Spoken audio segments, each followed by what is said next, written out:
Kali ini gue pengen tunjukin Mercedes Me application, keluaran terbaru dari Mercedes-Benz di tahun 2020 ini. Nah, kebetulan pesaing terberat mereka seperti masih belum memikirkan hal tersebut, namun ya Mercedes-Benz satu langkah jauh agak ke depan. Let's check out. Nah, ini kalian bisa lihat sekarang di sini. Ini apps-nya Mercedes Me namanya. Jadi kalian bisa download di App Store atau di Android phone. Maybe gue juga kurang ngerti di Android. Jadi di sini kalian bisa lihat jarak mobil yang sudah ditempuh di tahun ini. Ini kebetulan keluaran Januari 2020 dan range-nya berarti ini sisa bensin yang tersedia di mobil dan masih dapat ditempuh sejauh 96 km. Ya, cukup informatif. Jadi kalian bisa lihat di sini. Kalian juga bisa mengecek posisi mobil apakah sudah terkunci atau belum. Posisi jendela juga apa sudah terkunci atau belum. Kalian juga bisa ngecek tekanan ban contohnya. Jadi sebelah kanan dan kiri belakang agak beda tapi ya nggak apa-apa. Terus selain itu kita bisa ngelihat di trip komputer misalnya. Kalian bisa ngelihat detail, ada sisa bensin yang tersedia, lalu ya driving time dan lain-lain. Kalian bisa lihat tersebut. Dan yang lebih kerennya lagi, ini kita bisa ngecek posisi mobil real time sekarang. Gue nggak mau buka karena ada alamat yang tertera di dalam ini. Jadi individual consumption misalnya. Jadi kalian bisa ngecek gimana cara kalian nyetir itu menghabiskan berapa liter per 100 km. Nah, kebetulan ini agak boros karena saat ini mobil tersebut menggunakan ban untuk seluruh musim, jadi bisa dipakai di musim panas atau musim dingin. Jadi gripnya nggak terlalu lengket sama aspal, jadi itu membuat konsumsinya agak boros. Normalnya kalau misalnya pakai ban musim panas dia sekitar 5 liter per 100 km. Berikutnya geofencing. Geofencing ini maksudnya jadi kalian bisa ngebatesin mobil itu hanya bisa dikendarai di satu negara contohnya. Jadi mobil itu nggak bisa melewati atau menyeberang ke negara lain tanpa izin kalian. Gitu, jadi cukup aman. Nah, vehicle display ini jadi kalian bisa ganti dashboard display mobil kalian udah benar-benar apa ya namanya, digital. Terus kalian bisa mengganti ambience lighting di dalam mobil tersebut. Jadi kalian bisa setting semua di sini. Yang terakhir yang menurut gue paling handy itu, jadi kalau misalnya kalian mau kemana-mana, mau bepergian ke tempat yang kalian tidak tahu, kalian bisa masukin alamat langsung di apps ini. Jadi kalian bisa langsung masukin gini, misalnya ketik kalian mau kemana, misalnya ke Bauhaus. Oh salah ketik gue, Bauhaus. Ya misalnya ke sini, jadi kalian langsung sign tipen terus kirim ke mobil. Ya dia udah otomatis muncul di mobil. Nanti begitu kita nyalain mobil, message tersebut akan muncul di GPS mobil. Ya, alamat yang barusan kita kirim melalui aplikasi tadi sudah masuk, muncul di GPS mobil, jadi tinggal kita klik. Lalu biasanya Mercedes akan menampilkan beberapa pilihan jalan yang bisa kita pilih tergantung dengan situasi real time jalan yang akan kita tuju. Kadang kita harus muter lebih jauh tapi jangka waktunya lebih pendek dibandingkan jarak yang seharusnya kita tempuh lebih pendek tapi karena macet. Jadi ya tergantung kita mau pilih yang mana gitu. Jadi sekarang kalau kalian lihat display mobil menunjukkan posisi lampu merah dan perempatan. Itu adalah fitur terbaru Mercedes-Benz yang dinamakan dengan augmented reality. mungkin akan masuk di Indonesia beberapa tahun lagi, mungkin juga tidak masuk di Indonesia, itu gue kurang tahu. Jadi ya tergantung kebijakan Mercedes-Benz Indonesia gitu. Jadi ya gue cukup beruntung juga bisa menikmati feature-feature Mercedes-Benz terbaru di Jerman.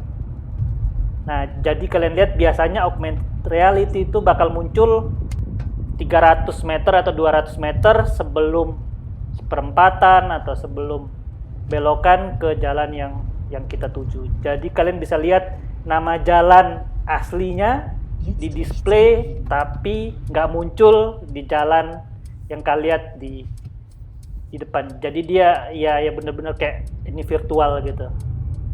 Nah, terus kalau kalian lihat di display sebelah kiri bawah itu ada lingkaran merah, itu adalah batas kecepatan maksimal yang diperbolehkan di jalan yang kita lalui sekarang. Sedangkan di display di sebelah kanan kalian bisa pilih kayak tempat parkir atau tempat makanan atau yang lainnya. Nah, kalian juga bisa lihat harga bensin real time di total itu sebelah kiri bawah, dan yang tengah itu nggak ada mereknya, mungkin ya pom bensin abal-abal kali ya. Gue juga kurang tahu, tapi ya Mercedes nggak baca, mungkin mereka nggak ada kerjasama gitu, tapi tetap bisa ditunjukin bahwa harga bensin real time saat ini kalau kita mau ngisi, tiba-tiba kita mau ngisi, kita udah bisa kira-kira itu harganya seberapa gitu. Nah, ini kayak yang gue bilang tadi, begitu kita di perempatan kita bisa melihat jelas nih, di display ada nama jalan namanya Unterwiesen, sedangkan di jalan aslinya kita nggak ngelihat nama jalan sama sekali, tapi kita bisa lihat di display. Itu ya sangat-sangat membantu untuk orang yang nyetir di lokasi yang baru pernah mereka datangi. Jadi lumayan nggak buang waktu kalau misalnya kita ada janjian terus salah ngambil jalan, karena ya di Jerman itu telat tuh adalah hal-hal yang tabu. Even lu 2-3 menit ya mereka tetap anggapnya itu telat gitu. Jadi ya ini cukup membantu buat mereka yang baru pernah mendatangi lokasi sekitar gitu. Nah, ini 200 meter lagi kita menuju bundaran, jadi augmented reality-nya udah muncul lagi. Jadi kita bisa lihat di sebelah kanan dia udah standby, nama jalannya Imbasier, ya kan, kita tinggal belok kanan. Nah, jadi ada arah panahnya yang harus kita ambil jalannya, jadi ya sangat-sangat praktis ya. Dan teknologi ini juga itu tambahan. Jadi kalian kalau misalnya beli mobil Mercedes dengan harga standar, kalian nggak akan bakal dapat fasilitas ini. Jadi kalian harus nambah lagi feature ini. Gitu. Nah, ini kita belok kanan, sebentar lagi kita akan nyampe. Nanti kalian lihat di sebelah kanan ada nomor 1 dan ada gambar bendera garis finish.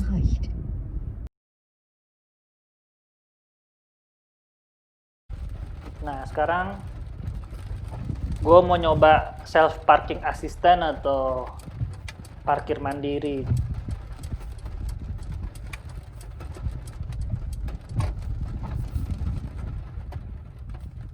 Gitu. Jadi ini kalian lihat sensor mobil udah mencari lubang atau tempat parkir. Nah, kita lihat mungkin bentar lagi dia udah berhasil mendeteksi tempat parkir tuh. Nah, terus sekarang gue pilih rukwerts. Rukwerts itu parkir mundur apa parkir pantat. Jadi nah sekarang kalian bisa lihat setir mobil udah diambil alih oleh Mercedes. Dia udah tinggal mundur sesuai dengan aturan yang mereka udah buat. Jadi nah, lihat setirnya muter sendiri. Kita lihat, nah kalau dia rasa kurang pas jadi dia akan maju. Nanti begitu dia adjust sendiri, nanti begitu dia rasa udah pas dia tinggal mundur lagi. Nanti begitu dia udah rasa pas dia akan berhenti. Nah, sekarang kita akan coba lagi parkir, tapi kali ini kita parkir maju. Maju tak gentar, membela yang benar. Oke, nah ini kita lihat mobil udah mundur, dia akan mencari lubang atau masuk depan deh. Ini lihat, setir udah muter-muter sendiri. Ya, sekarang dia masuk ke depan. Lihat, dia udah bisa kira-kira sendiri lah. Pokoknya dia mandiri lah, nggak butuh bantuan orang lain lagi lah. Nah ini. Sekian dari gua, terima kasih udah nonton video gua. Silahkan subscribe, like, atau komen, atau you atur lah pokoknya ya. Jadi minggu depan gue usahain gue akan post video terbaru lagi dengan mobil baru dan fitur-fitur yang menarik. Terima kasih. Ciao.